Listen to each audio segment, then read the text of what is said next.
Assalamualaikum warahmatullahi wabarakatuh. Halo teman-temanku semuanya.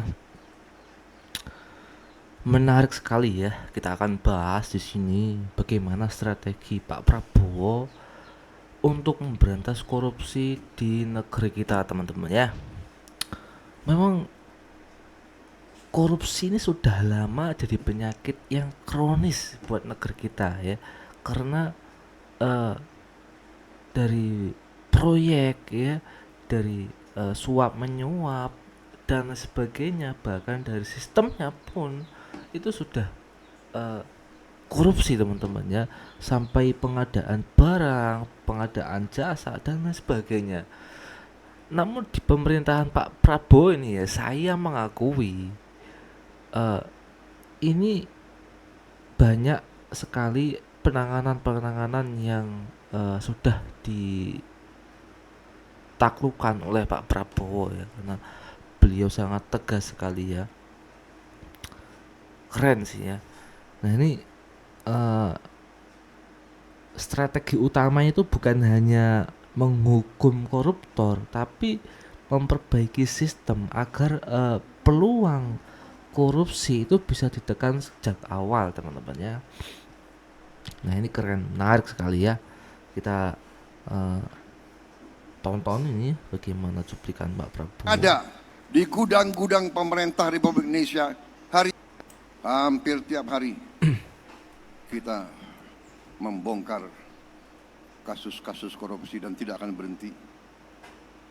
Tidak, kita akan berhenti.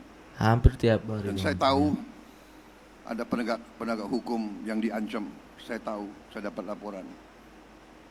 Ada yang rumahnya didatangi, ada yang mobilnya diikuti, ada yang rumahnya difoto. Kita paham itu. Tapi saya hanya ingin sampaikan, kita tidak gentar. Saya tidak gentar. Dan saya percaya dan saya sudah buktikan dalam 6 bulan pemerintahan yang saya pimpin, kita sudah selamatkan ratusan triliun cadangan beras yang ada di gudang-gudang pemerintah Republik Indonesia hari ini tertinggi sepanjang sejarah Republik Indonesia.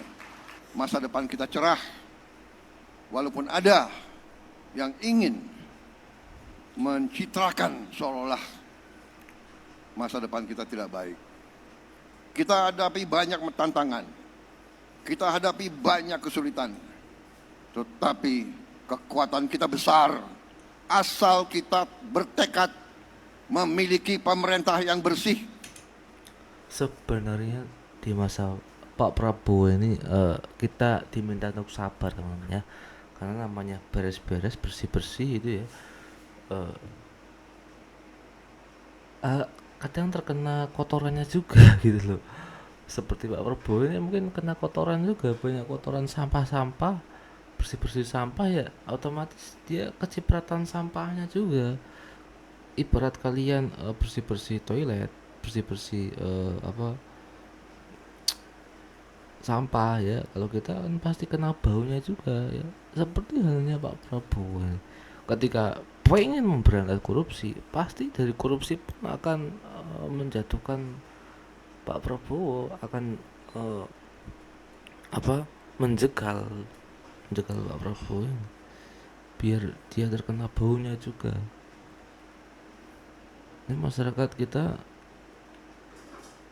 sebenarnya kan sudah bisa paham ya, sudah bisa melek ya, karena di kepemimpinannya Pak Prabowo kita lihat korupsi tidak hanya miliaran, ratusan miliaran Pak, sekarang triliunan nih, ratusan triliun. Saya nggak apa-apa dibenci, asal rakyat saya tidak benci saya. Kalau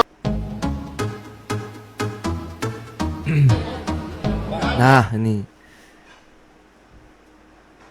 minyak mentah Pertamina 285 triliun Pak.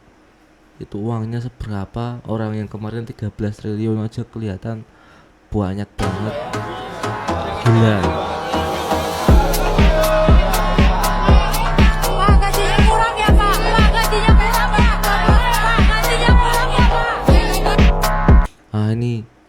ekspor CPO 13T aja uangnya segitu Pak.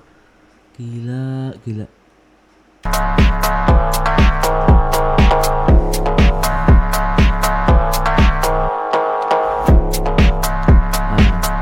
Lembaga pembiayaan ekspor, maklar kasus pejabat MA.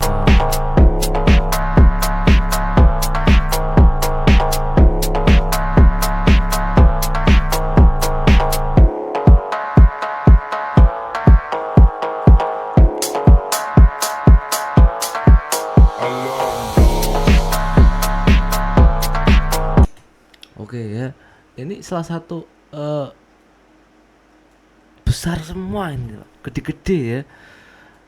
Mungkin Prabowo ini pendekatannya sistematik teman-teman ya. Menurut Prabowo hukuman berat saja itu nggak cukup sebenarnya. Yang harus dibenahi adalah sistem birokrasi yang rawan celah korupsi. Nah ini harus diperhatikan Pak Prabowo. Selain itu ya harus meningkatkan kesejahteraan para pejabat-pejabat ini. Ya kalau kemarin menaikkan gaji hakim ya itu benar juga sih, benar, karena itu yang rawan korupsi itu di situ, suap menyuap ya, yang seharusnya salah malah dibela karena disogok hakimnya ya. Nah ini, tapi sebenarnya masalah korupsi itu bukan cuma soal gaji teman-teman ya, tapi mengenai moral dan kontrol ya, kontrol hawa nafsu itu ya, pengen yang lebih banyak karena sifat kemanusiawiannya. Ini menarik sekali ya. Kita paham justru negara seperti kita yang hidupnya banyak sekali tergantung sumber daya alam, disitulah terjadi praktek-praktek korupsi yang sangat mengganggu kelangsungan hidup suatu bangsa. Ini yang saya anggap pendekatan sistemik dan pendekatan realistis.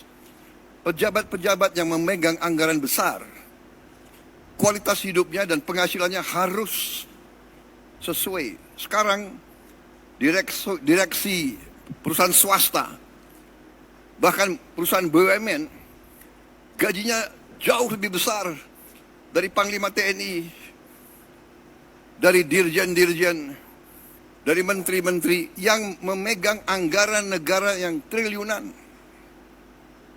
Ini saya kira harus kita mendekatinya secara realistis. Ini keyakinan saya. Jadi kita perbaiki kualitas hidup, kita tingkatkan gaji-gaji semua pejabat, semua penyelenggara negara. Kita mampu, saya sudah hitung dengan tim pakar saya, Indonesia negara kaya bukan negara miskin. Oke Pak, jangan lupa ya naikin gaji guru juga itu.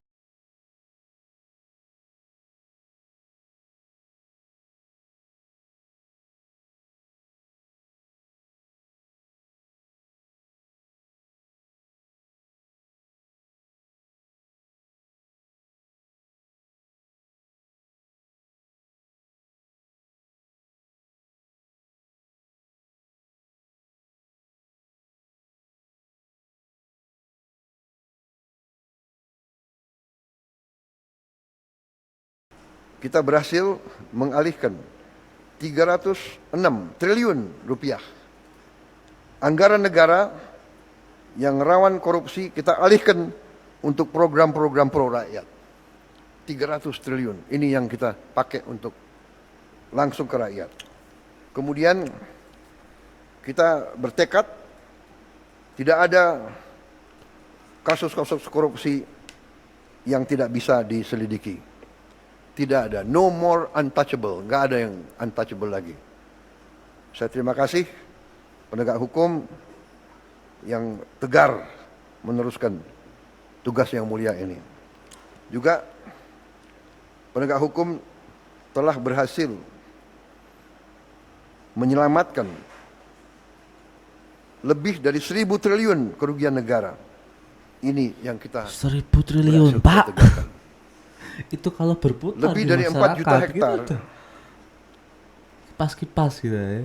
Kebun kelapa sawit 1 triliun aja dalam kawasan hutan ya, di daerah-daerah yang melanggar undang-undang dan melanggar hukum. Daerahnya ini kan kita kuasai kembali oleh rakyat, oleh negara. 1.000 triliun. Juga lebih dari 100 triliun kerugian dari tambang ilegal berhasil kita hentikan. Terutama kemarin dari Bangka Belitung kita tutup, sampan pun tidak bisa keluar membawa hasil selundupan. Saya dilaporkan yang terakhir itu 1 sampan isinya timah berhasil ditangkap oleh Angkatan Laut kita. Ini kita hentikan, dan ini kita menyelamatkan kurang lebih 45 triliun 1 tahun. Mungkin ada nggak tahu pihak-pihak yang teriak-teriak, tapi sudahlah. Pihak-pihak itu pihak-pihak yang salah, pihak-pihak yang melanggar hukum, pihak-pihak yang mencuri dari rakyat Indonesia, yang mengakibatkan kita masih banyak orang miskin karena kekayaan kita banyak dicuri. Keren. Yang hebat Bapak Presiden, beliau yang perintahkan, aku jalankan aja. Yang hebat Pak Prabowo, beliau luar biasa perintah, berantas mafia koruptor, selesai. Singkat, padat, jelas, laksanakan. Udah, kami cuma laksanakan, menyalurkan aja. Kami laporkan, Pak izin, ada ini 27 mafia pupuk. Gimana Pak? Direm, digas? Beliau gas aja. Nah, nggak ada beban beliau, nggak ada pertimbang, nggak mikir, langsung gas, lanjutkan. Oh siap. Tuh, ini pernyataan yang sangat tegas ya. Gak banyak kemikir, gak banyak hasutan sana sini, gas, salah gitu loh. Itu yang kita mungkin kita sukai dari sosok Pak Prabowo ini ya. Mudah-mudahan beliau sehat selalu, panjang umur ya, dan mudah-mudahan bangsa kita menjadi bangsa yang maju, negara yang maju ya. Apa yang beliau harapkan, beliau cita-citakan, insya Allah akan terwujud ya. Karena mungkin mulia sekali karena di seusia beliau itu ya, memang tujuannya apalagi kalau enggak untuk mengabdi kepada negara kita ya. Ya jadi bagaimana menurut kalian? Ya silakan kalian bisa berdiskusi, tulis di kolom komentar ya.